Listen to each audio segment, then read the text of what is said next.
జిల్లా పెదకూరపాడులో ఎన్టీఆర్ జయంతి వేడుకలు ఘనంగా జరిగాయి. నియోజకవర్గ వ్యాప్తంగా 10 క్లస్టర్లలో హైబ్రిడ్ పద్ధతిలో మహానాడు కార్యక్రమాన్ని నిర్వహించారు. దొడ్లేరులోని రావిపాటి కళ్యాణ మండపంలో జరిగిన ప్రత్యేక సమావేశంలో ఎమ్మెల్యే భాష్యం ప్రవీణ్, ఏపీఐడీసీ చైర్మన్ డేగల ప్రభాకర్ ముఖ్య అతిథులుగా పాల్గొన్నారు.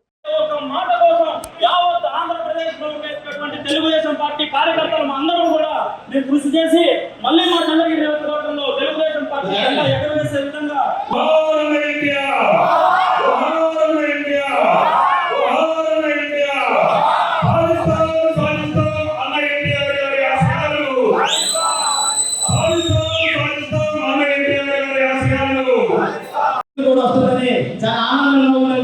ఎందుకంటే ఎప్పుడు గతంలో పార్టీ పుట్టిన కాడ నుంచి ఏ రోజు ఏ దశ కింద ఏ విలేజ్ లో కూడా ఇక్కడ పెట్టేదంటే ఏదైనా మహానాడు వెళ్తే రాష్ట్రం వైపు ఒకేసారి పెట్టేవాళ్ళం మన బస్సులలో కార్లో ఏదైనా.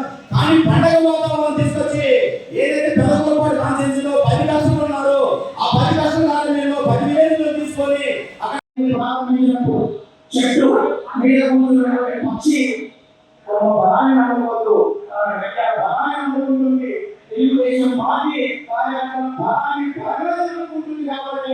తెలుగుదేశం పార్టీ మహానాడు సందర్భంగా పార్టీ జాతీయ అధ్యక్షులు రాష్ట్ర ముఖ్యమంత్రి వర్యులు శ్రీ నారా చంద్రబాబు నాయుడు గారికి, జాతీయ ప్రధాన కార్యదర్శి మంత్రివర్యులు శ్రీ నారా లోకేష్ గారికి, ఉప ముఖ్యమంత్రి వర్యులు శ్రీ పవన్ కళ్యాణ్ గారికి, అలాగే తెలుగుదేశం పార్టీ నాయకులు, కార్యకర్తలు, అభిమానులందరికీ పసుపు పండుగ మహానాడు శుభాకాంక్షలు తెలియజేస్తున్నవారు నర్సరావుపేట శాసనసభ్యులు డాక్టర్ చదలవాడ అరవిందబాబుతో పాటు ఎంపీ లావు శ్రీకృష్ణదేవరాయలు.